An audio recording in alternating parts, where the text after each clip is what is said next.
Hey everyone, it's Jeff Fisher of High School Football America. Another installment of Small Town Big Game, the Tom Bean story, and a couple of days away from the opening of fall camp, and we've got the main man, the head coach.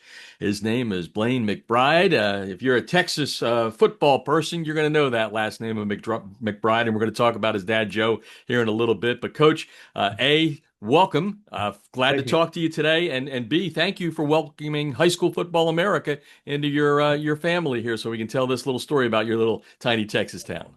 Yeah, I appreciate you having us on, and there's a lot of people excited about it, and then excited for what's to come down the road. So thank you.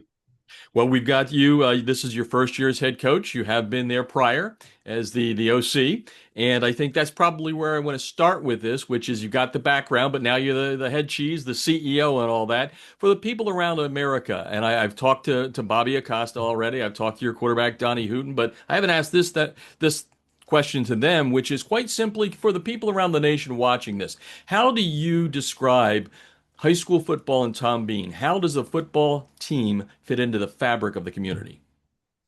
Man, you in a small town, I mean, it's even more microscope than even to the big towns too. But football in Texas is king, and you've probably heard that phrase a million times. But it is a showstopper. People line up fences, they line up ticket booths to get in. They expect a quality product week in and week out. And it's not just a football team. You've got cheer, you got band, you got drill.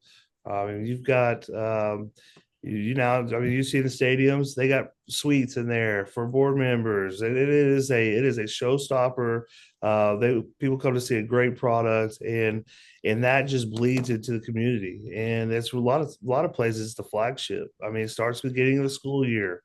All right, so you start off high. You want to win. You want to do well in football, and that bleeds into your school pride. That bleeds into, all everything that is the town. And it's talked about when you get gas. It's talked about at the gas station. It's talked about getting your hair cut, whatever it is. And there's a lot of movies that kind of portray that, and but a lot of times it's truth, and it is a lot of times what you see on those different avenues and venues of the movies and all that stuff. And but man, it's just you can really get a pulse and lifeline of community through that.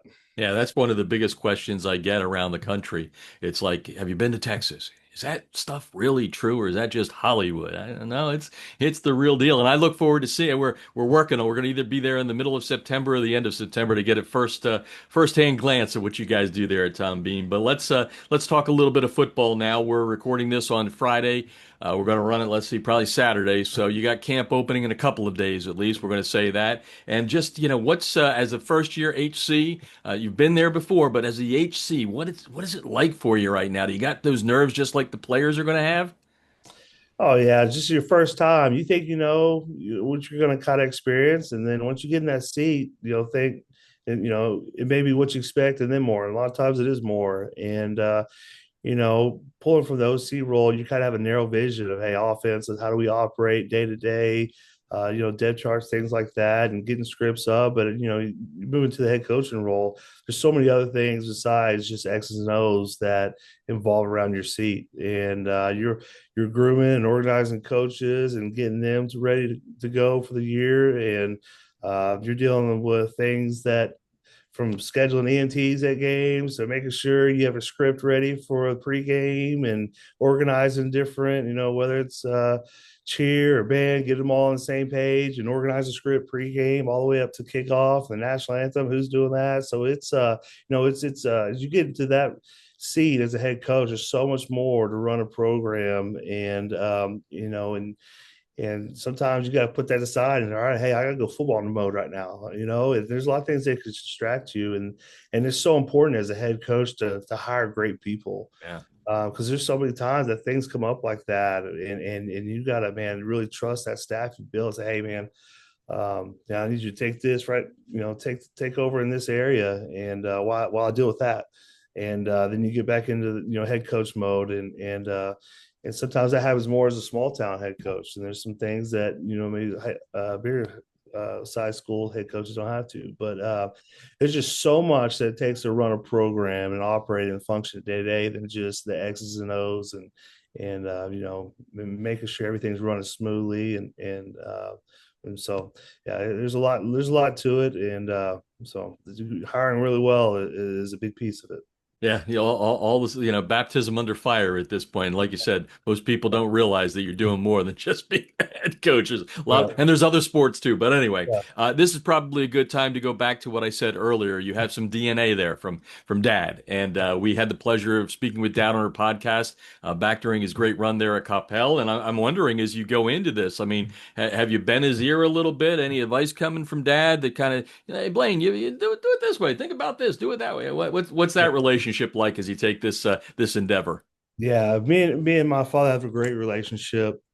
He's one that he says, you know, I'm in your corner. If you need help, let me know. And he's not one that standing over my shoulder, looking over, say, hey, make sure this and that. You know, he wants me to have the reins and do that, but he'll help as much as I want it. And you know, I really appreciate that from him. And I ask for that help a lot of times. And you know, hey, how do you handle this? What direction would you go here? You know, he's been athletic director and a head football control. And when you talk about other than just X and O's, we just talked about how so many things go into it.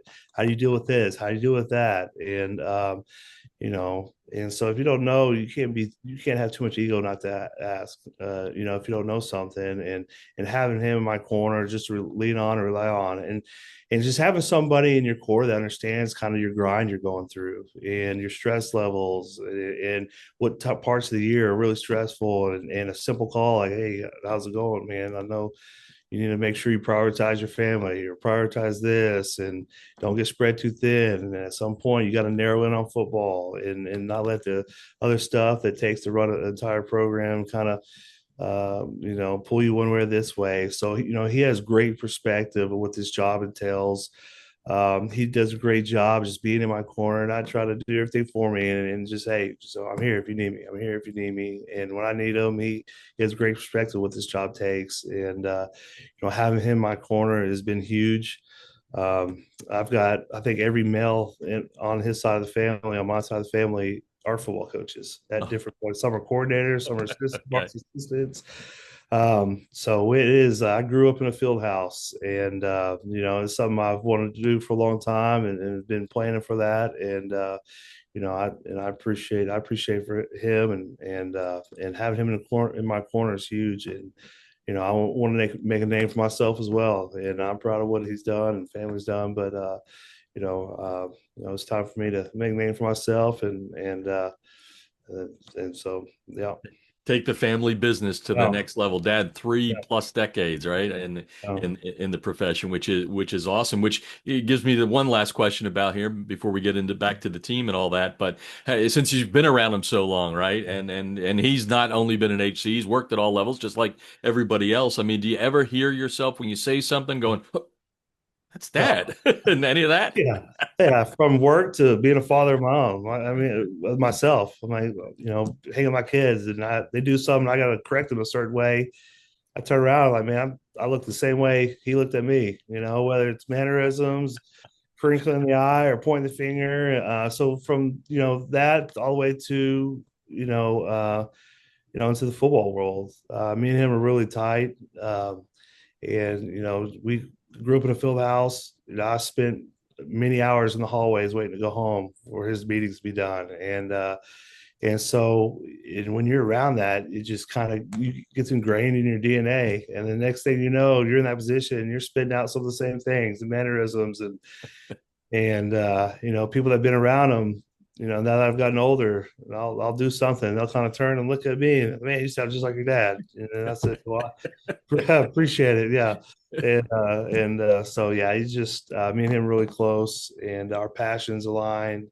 And just the fact that we talk, we bond as father and son, but we also, in what we do professionally, we bond in that way. And those two avenues, man, it's just made us really close, and just understanding each other's perspectives and what the shoes we walk in each day. Yeah, let's go back to the football field and the team that you have this year. We've done an interview with Donnie, your quarterback, Donnie Hooten.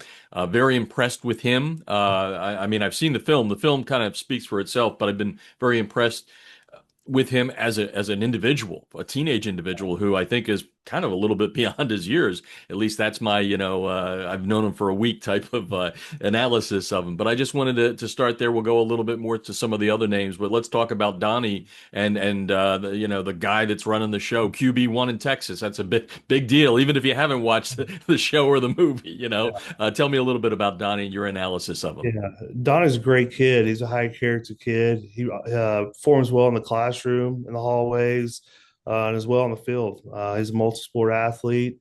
He spends a lot of time in his craft. It means a lot to him. He comes to film with a notepad, and he's not there just to sit and listen. I mean, he's wanting to absorb. He's a very cerebral kid, and kids rally to him. They rally around him, and even the younger kids that are around the building. And he does a. It's going to be a big opportunity for him this year. Man, he's really taking strides of in ownership of the offense and organizing skill work and getting kids up there at practices and skills throughout the summer, and he's really taking ownership. And so I'm really excited to see his opportunity this year, the work he's put in, and see it pay off. And I'm really excited to see that develop this year. Guys are looking to make the playoffs since Yeah. first time since 19. We'll get to kind of the goals at the end of this, but again, we've talked a lot about Donnie, but you've got a lot of other guys coming to camp. Tell us a little bit about the makeup. Let's start on the offensive side of the ball. How many guys you have coming back? What are some of the needs? What are you looking for? And give me some kids by name so people can understand as we go along through the season who they are and this Tom Bean Tomcat story. Yeah, so offensively starting there, we got a lot of skill returners back. Some guys have played quality minutes, have had quality stats, and they're looking to make an impact. I mean, you've got from seniors down to young guys that need to step up. You got your Chase Trentons, your McGuire Pools, Dyson, Kane Pearson's had a couple of brothers come through the program. They've gone on to play collegiately, looking for him to step up and make a name for himself. We got a couple of good running backs coming back. Dallas Peavy, he's a great kid. He's a 4-year starter. Obviously, Donnie at the quarterback position. Um, and then we got a couple of new faces. Uh, what's his name? Bomar, and then Camden Stevens, and so we got a lot of skill depth, and with that creates a lot of competition, and with that competition, is going to push each other and all around the board. And then up front, we're graduating a few pieces. We're looking for some young guys to fill in. We're going to be athletic up front. We got a couple returning all district players. One of them, Trey Sean, is a big kid. He's be a 3-year starter for us. It was all district last year at center. That position requires a lot, leading that whole unit. He's got a great potential to have a great year, and there's a lot coming back. There's just a lot to be seen and improved, and I think there's a lot of potential, but with potential, it's got to be. That I mean, it's guaranteed. It's Yeah. got to be executed. No doubt about that. Flip it over to the defense side of things. Who you got there? What are the holes? What are the comebacks? So kind of like small school, you'll play both sides of the ball. So we talked about skill wise on the offensive side. You flip that over to the defensive side. There's a lot of experience, just like there was offensive, but it's on the defensive side over there in the secondary and the corner positions. Linebacker, we're missing a big piece. Obviously he played off last year. A kid named Bobby Rogers went and played on at Trinity. Went to play there this year and lost him. He was a captain and unanimous defensive player of the year 2 time. And so we got to replace that. But I think we got some bodies that they're going to step up in those roles. Kid named Ryan DeArmond. He had over 100 tackles last year. Played Will. He'll probably move into the mic this year and organize that unit. Dallas PV outside backers, a 4-year letterman. And he's over 100 tackles last year as well. So talk about some of those pieces up front, offensive line wise. Just again, you flip it over. We'll have some guys, Braden Yal and it's the Secreto brothers, West. Have some other guys that we expect to come in and fill in and do great things. They got a lot of potential to have a big impact. And And so we got just like the opposite side. There's some skill coming back. There's some pieces coming back on the line. And there's some untapped things that need to be seen. Smaller ball, you don't have spring football. You just do Right. everything pretty shorts. So you know how football is. If you a lot looks good in short shirts, but until you throw shoulder pads and helmets on and figure out somebody can bite, and that's a different story. Yeah, it's the Mean Joe Green once told me we were talking about some. He's a Texan, as we all know. But anyway, he was talking about he wanted to be running back. He wanted to be Gale Sayers back when he was a young kid. He said, it hurts to get tackled. If anybody ever tells you that that it doesn't hurt, they're lying to you. So yes, it makes a difference when you start banging heads with the pads on and all that. Coach, talk a little bit about kind of educate the people a little bit on your district because you can't get to the postseason unless you place it high in the district. So talk a little bit about some of these teams that you guys are going to play, names we're going to hear throughout the season of guys as you go one game at a time. Donnie did that well, by the way. I don't know if you saw his interview yet, but he did go, one game at a time. He had the players speak down. So talk a little bit about that. Our district's be competitive. Um, we It's not a realignment year, so we're playing the same teams, just flip sides, right? We mentioned White Wright's a big rival of ours. It don't matter what your season looks like coming into that game. It's gonna be a tight game, and it's gonna be competitive, and the kids are wanting to get after it. They'll be good. Um, Tioga's a team that's Coach Birdwell does a great job over there. I think they were state champions in track this past year, so they got a lot of kids that love football and work at it, and obviously that track success a lot of times that carries over. So they'll be tough. Wolf City's got a Big 12 running back commit for Kansas State, kid named H.D. Davis. That's every time he ran the 100 last year, we all looked at each other, man, we're going to tackle that guy, so Coach Smithy over there does a great job and with that, and they'll be quality. Trenton will be quality team. Alvord made the playoffs last year. They got a new coach who does a great job. It's gonna be a tough competitive district, and you know, and so we got to really gear up each and every week. And we've progressed each year we've been here, but it's gonna we gotta just like anything I keep saying potential. That potential until it's going to earn. And also, Nakono's got a new head coach. I've known him from Hebron days. He does a great job, and they'll be ready to go. And so, overall, man, our districts will be really competitive, and you gotta show up and go get it each week. Okay, you can kind of meld this one all together there. Goals for the season, but things you really need to work on to achieve those goals during the 3 weeks of camp there. I mean, what are some of the things you're like, we got to check that one. We got to fix that. We got to do, want to kind of put that all together there with goals? Yeah, well, we got to play for each other. This is the ultimate team sport. We got to play for each other, and play for the team on front of the jersey. And I think you do that, all your individual things will fall in line. And I think you got to be physical. This is a tough game for tough kids. And at the end of the day, football is real simple. If I push you back, I win. You push me back, you win. And you got to tackle. I mean, and so we got to tackle well, and it sounds cliche and stereotypical, but creating that mindset each and every day through practice. You got to show up practice. You don't just show up. You got to go earn it, and it doesn't count just being there. It's what we're gonna do. Because a lot of people do the same things. It's about how you do it, and we gotta be difference makers in that. Well, I just appreciate you taking your time out of the time out of your very, very busy schedule going into camp. We look forward to following you throughout the year, and best of luck. And again, we're gonna do our best to make the Tomcats on the tip of everybody's tongue around America. Yeah, well, I appreciate it. Thank you for all you do.